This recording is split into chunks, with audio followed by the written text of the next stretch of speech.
क्या कभी ऐसा महसूस हुआ है कि किसी इंसान से मिलने के बाद बस अचानक से सारी थकान हावी हो गई हो? हाँ, मतलब बिना कोई फिजिकल काम किए भी। बिल्कुल, मोटिवेशन एकदम ज़ीरो हो जाता है और ऐसा लगता है जैसे किसी ने अंदर की सारी एनर्जी ही चुरा ली हो। सही कहा। और लोग अक्सर इसको ना बस एक आम थकान या खराब मूड समझने की भूल कर बैठते हैं। पर असल में ये कुछ और ही है, राइट? आज हम पीसफुल वेल्थ के इस डीप डाइव में एक बहुत ही गहरा विश्लेषण करने वाले हैं। हम उन लोगों की पहचान करेंगे जो साइलेंटली मतलब चुपचाप हमारी एनर्जी को ड्रेन कर देते हैं। ये बहुत ही ज़रूरी टॉपिक है, क्योंकि अगर हम मनोविज्ञान या साइकोलॉजी के हिसाब से देखें ना, तो ये एक बहुत ही सटल एनर्जी ड्रेन होता है। सटल कैसे? मतलब दुश्मन तो दुश्मन होता है ना जो सामने से अटैक करता है। वही तो सबसे बड़ा कैच है। हमारे दिमाग को सामने दिखने वाले खतरों से निपटना तो आता है। अगर कोई चिल्ला रहा है तो हमें पता है कि हमें डिफेंड करना है। लेकिन जब कोई खतरा एक दोस्ताना बातचीत के रूप में आता है ना, तो दिमाग का जो सिक्योरिटी सिस्टम है वो उसे पहचान ही नहीं पाता। हो वाओ! तो मतलब हम गलत दिशा में देख रहे होते हैं। एग्जैक्टली ये लोग हमेशा सामने से ऑब्वियस नहीं होते। इनका तरीका सीधा हमला करना नहीं होता। उदाहरण के लिए देखिए, अगर किसी ने कोई नया काम शुरू किया, तो ये तुरंत आकर कहेंगे कि यानी ये तो बहुत मुश्किल है। हाँ, या फिर अगर किसी ने कोई बड़ी अचीवमेंट हासिल की, तो बहुत प्यार से बोलेंगे, ये तो बस किस्मत थी तुम्हारी। अरे हाँ, ये तो बहुत आम बात है। वो धीरे धीरे ना इंसान के आत्मविश्वास को, उसके कॉन्फिडेंस को अंदर से तोड़ते हैं। और सच कहूं तो यही लोग सबसे ज्यादा डेंजरस होते हैं। इस बात पर ना मैं एक बहुत ही इंटरेस्टिंग एनालॉजी देना चाहूँगा। ये लोग बिल्कुल हमारे स्मार्टफोन के उन बैकग्राउंड ऐप्स की तरह हैं। Background apps? हाँ, जैसे जो दिखते नहीं है। हाँ, बिल्कुल। जब हम फ़ोन की स्क्रीन देखते हैं, तो लगता है फ़ोन आराम कर रहा है, कोई ऐप खुला नहीं है। पर वो बैकग्राउंड में छुप कर ना डेटा भी यूज़ कर रहे होते हैं और फ़ोन की पूरी बैटरी भी चूस लेते हैं। सही बात है। और जब तक पता चलता है, फ़ोन स्विच ऑफ होने की कगार पर होता है। हमारी ज़िंदगी में भी ऐसे ही लोग होते हैं। ये कंपैरिजन वाकई बहुत सटीक है। सीधा हमला करने वाले लोग एक हैवी गेमिंग ऐप की तरह है। हाँ, आप चलाओगे तो पता है बैटरी जाएगी। पर ये एनर्जी चुराने वाले लोग बहुत ही सटल तरीके से काम करते हैं। तो एक बड़ा सवाल यहाँ ये उठता है कि अम, इन बैकग्राउंड ऐप्स को आखिर पहचाना कैसे जाए? क्योंकि जब तक हम इन्हें आइडेंटिफाई नहीं करेंगे, हम अपनी मेंटल बैटरी बचा नहीं सकते। इसके लिए हमें उनके बात करने के तरीके में छिपे हुए पैटर्न्स को देखना होता है।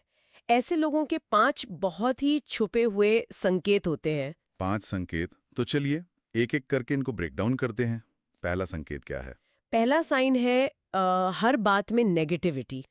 मतलब चाहे हालात कितने भी अच्छे क्यों ना हो, इन्हें सिर्फ और सिर्फ प्रॉब्लम ही दिखाई देती है। राइट। ये तो मतलब कोई नॉर्मल निराशा नहीं हुई ना? नहीं नहीं, ये बहुत एक्टिव प्रोसेस है।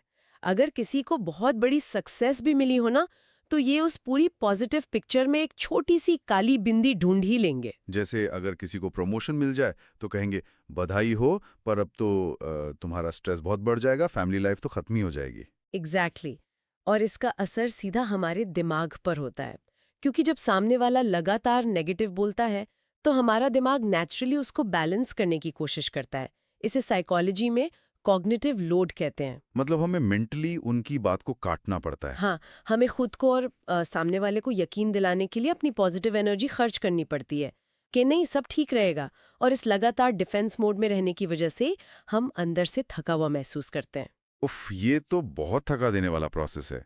हम अपनी एनर्जी से उनके नेगेटिव गड्ढे को भरने की कोशिश करते हैं और खुद खाली हो जाते हैं। बिल्कुल। और इससे भी ज्यादा एग्जॉस्टिंग होता है दूसरा साइन, जो है नीचा महसूस करवाना, पर डायरेक्टली नहीं। डायरेक्टली नहीं तो कैसे? इसे हम माइक्रो अग्रेशन कहते हैं। वो ऐसे शब्दों का इस्तेमाल करेंगे जो इंसान के मन में खुद पर ही डाउट पैदा कर दें। जैसे अक्सर लोग जिसे बैकहैंडेड कॉम्प्लीमेंट्स कहते हैं, वैसा कुछ। हाँ, जैसे किसी ने बहुत अच्छी प्रेजेंटेशन दी, तो ये लोग आकर कहेंगे, वाओ तुमने बहुत अच्छा बोला, मुझे तो उम्मीद ही नहीं थी कि तुम इतने कॉन्फिडेंट हो सकते हो। ऑच! वो जो मुझे तो उम्मीद ही नहीं थी वाला पार्ट है, वो सीधा कॉन्फिडेंस पर अटैक करता है। सही पकड़ा। और दिमाग इस कंफ्यूजन में फंस जाता है कि इसने तारीफ की है या मजाक उड़ाया है। इसे सोचने में ही सारी एनर्जी वेस्ट हो जाती है। इंसान ना तो खुलकर खुश हो पाता है और ना ही गुस्सा कर पाता है। बहुत ही अजीब सिचुएशन है। और यही उनका गोल होता है, अब आते हैं तीसरे साइन पर, जो मुझे लगता है सबसे ज्यादा डेंजरस है।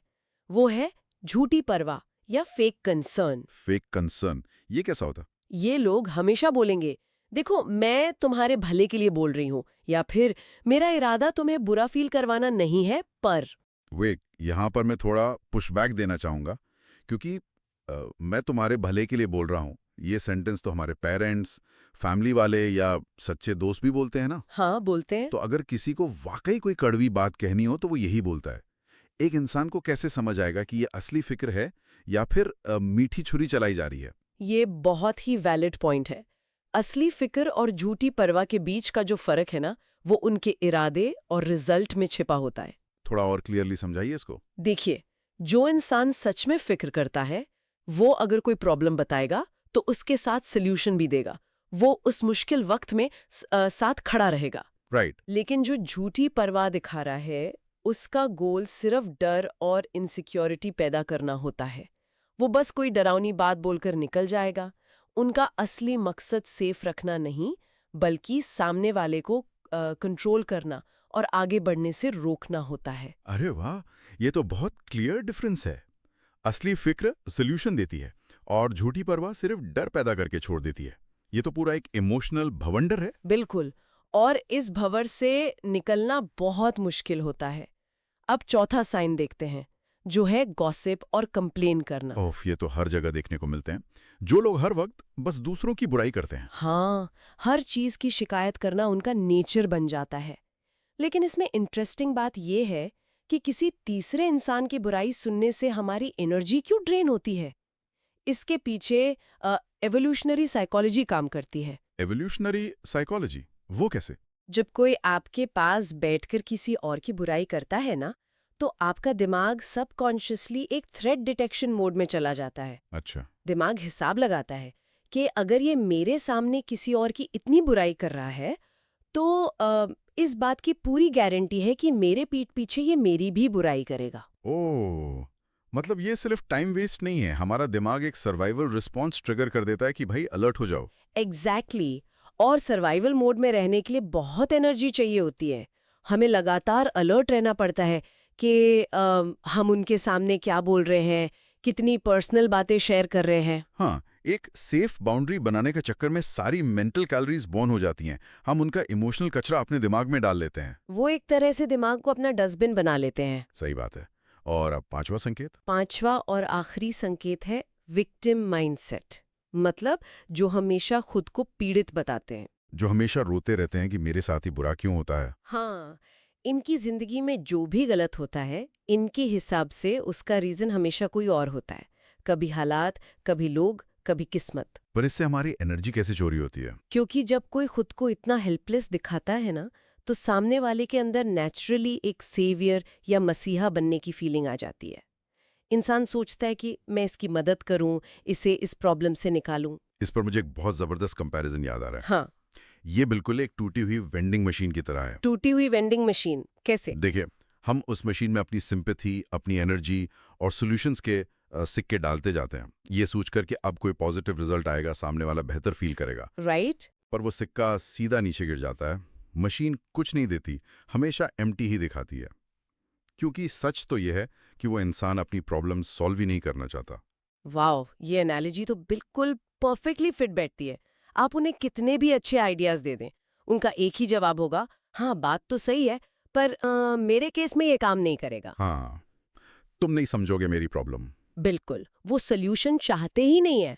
उन्हें बस सिंपैथी का एक एंडलेस सप्लाई चाहिए, और इस चक्कर में वो मदद करने वाले को पूरी तरह निचोड़ लेते हैं। ये पांचों संकेत सुनकर दो ना, किसी को भी बहुत गुस्सा आएगा। अगर ऑफिस में या दोस्तों के ग्रुप में कोई ऐसी हरकत करे तो लगता है कि बस पलट कर जवाब दे दो। नेचुरल है, गुस्सा आना बहुत नेचुरल है। पर यहाँ मैं एक बहुत प्रैक्टिकल सवाल उठाना चाहता हूँ। अगर कोई ऐसे ताने मार रहा है और हम चुप रहे हैं, तो क्या उस खामोशी को हमारी कमजोरी नहीं समझा जाएगा? ये डर अक्सर लोगों को होता है। वही ना, अगर ऑफिस में किसी ने बेइज्जती की और हम कुछ नहीं बोले तो लोग कहेंगे इसने तो एक्सेप्ट कर लिया। तो ऐसे में खामोशी हमारी ताकत कैसे बन सकती है? देखिए, हमारा ईगो और सोसाइटी हमें यही सिखाता है कि जो पलटकर जवाब नहीं देता वो वीक है।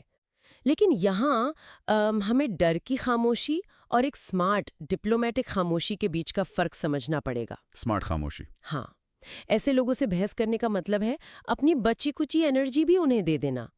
जब इंसान रिएक्ट करता है, गुस्सा होता है या खुद को सही साबित करने लगता है, तो वो असल में उनके बिछाए जाल में फंस रहा होता है। ओ, तो मतलब उन्हें हमारा गुस्सा ही चाहिए। एग्जैक्टली उनका इमोशनल फ्यूल ही आपका रिएक्शन है। लेकिन अगर हम उन्हें वो फ्यूल ना दें, रिएक्ट ही ना करें, तो क्या वो और ज्यादा हावी नहीं होंगे?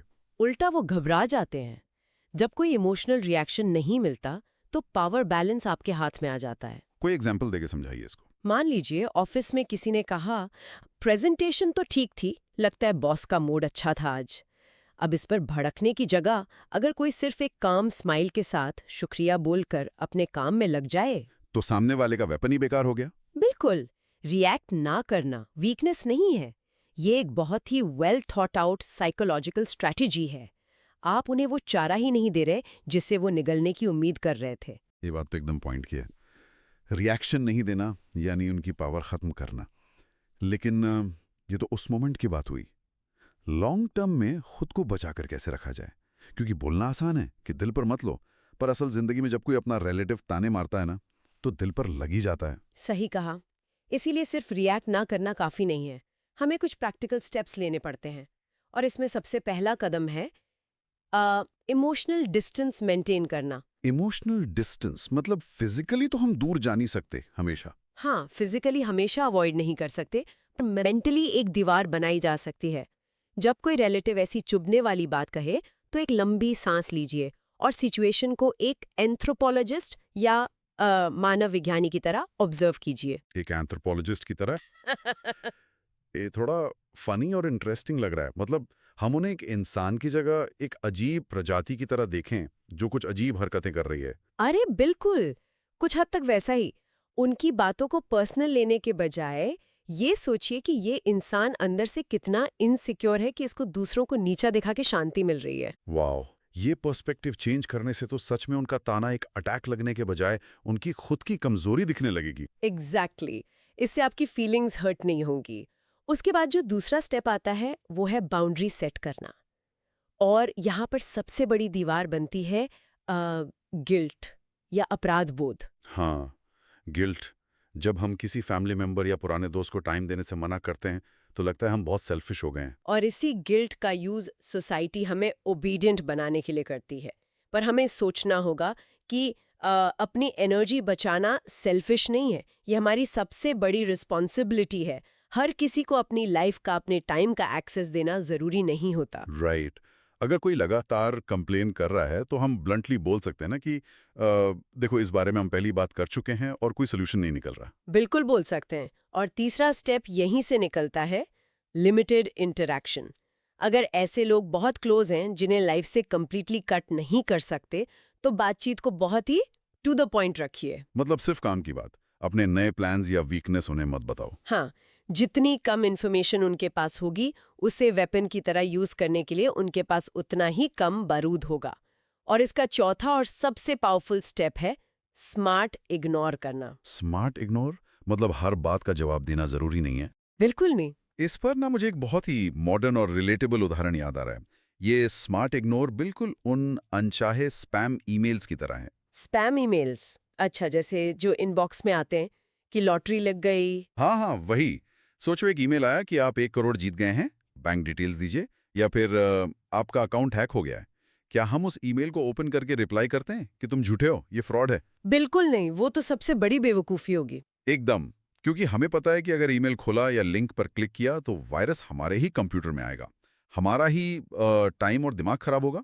सही बात है। तो समझदारी किसमें है? बिना खोले उसे सीधा ट्रैश या कचरे में डाल देने में। स्मार्ट इग्नोर भी तो यही हुआ ना। सामने वाले का वो स्पैम ताना सुना और बिना एनालाइज किए सीधा ट्रैश में। मैं कहूंगी ये स्पैम ईमेल वाली एनालॉजी इस पूरी सिचुएशन को सबसे बेस्ट तरीके से समझाती है। जब कोई आपको उकसाता है, वो एक स्पैम लिंक भेज रहा है, बहस की तो समझो क्लिक कर दिया, और उनका मेंटल वायरस हमारे सिस्टम में है। एग्जैक्टली। स्मार्ट इग्नोर का मतलब है अपने मेंटल कंप्यूटर को इस वायरस से सेफ रखना। ये डिस्कशन वाकई में आंखें खोल देने वाला है, क्योंकि at the end of the day हमारी एनर्जी हमारी सबसे बड़ी पावर है। अगर एनर्जी है तो इंसान कोई भी नई शुरुआत कर सकता है। और अगर एनर्जी ड्रेन हो जाए तो छोटे छोटे डेली के काम भी पहाड़ जैसे लगते हैं। इस पूरी बात का सार यही है कि हर इंसान हमारी लाइफ में रहने लायक नहीं होता। बिल्कुल। ये टोटली हमारी चॉइस है कि हम अपनी एनर्जी कहाँ इन्वेस्ट करते हैं। जिस दिन किसी को ये समझ आ जाता है कि किसे अपने दिमाग में जगह देनी है और किसे बाहर का रास्ता दिखाना है, वो मेंटली वैसे ही 90% लोगों से आगे निकल जाता है। सही कहा। कुछ लोग सच में हमारी लाइफ में सिर्फ टेस्ट लेने आते हैं और कुछ स्ट्रांग बनाने के लिए। हमें बस ये पहचानना है कि हमारी एनर्जी को दीमक की तरह कौन खा रहा है। पर एक सेकंड, इस डिस्कशन को रैप अप करने से पहले एक बहुत ही डीप और थोड़ा अनकंफर्टेबल थॉट भी हमें अपने साथ रखना चाहिए। Uncomfortable thought? आप किस तरफ इशारा कर रही हैं? देखिए, हमने दूसरों को तो आइडेंटिफाई कर लिया जो हमारी एनर्जी चुरा रहे हैं, पर जब हम सेल्फ रिफ्लेक्शन करते हैं तो क्या ये पॉसिबल नहीं है कि किसी सिचुएशन में अपनी इनसिक्योरिटीज की वजह से हम खुद ही अपने दोस्तों या फैमिली के लिए वो बैकग्राउंड ऐप बन रहे हो? ओह, वेट, क्या हम खुद तो एनर्जी वैम्पायर्स नहीं बन रहे? हाँ, क्या हम अपनी कंप्लेंट्स से किसी और के दिमाग को डस्टबिन बना रहे हैं? ये बहुत जरूरी सवाल है, क्योंकि बिना खुद को सुधारे औरों से बदलाव की उम्मीद रखना तो बेकार है ना। ओफ, ये थॉट तो सच में झकझोर देने वाला है। हम हमेशा खुद को विक्टिम मानते हैं, पर हो सकता है गलती हमारी भी हो। बिल्कुल। असली साइकोलॉजिकल ग्रोथ तभी होती है जब हम खुद की कमियों को भी उतनी ही ऑनेस्टी से देख पाएं। एकदम सच बात है। तो चलिए, इस बहुत ही गहरे आत्ममंथन के थॉट के साथ हम आज के इस डीप डाइव को यहीं रोकते हैं। हाँ, और जाने से पहले सोचे जरूर। बिल्कुल। और उसी बैकग्राउंड ऐप और एनर्जी चोरी वाले सीन पर वापस आते हुए एक बहुत ही सिंपल सा सवाल छोड़कर जा रहा हूं। हाँ, जब अगली बार ऐसा लगे कि कोई आपसे बातों ही बातों में सारी एनर्जी ड्रेन कर रहा है, तो ऐसे हालात में डिस्टेंस या रिएक्शन, एक समझदार इंसान का सबसे पहला कदम क्या होना चाहिए?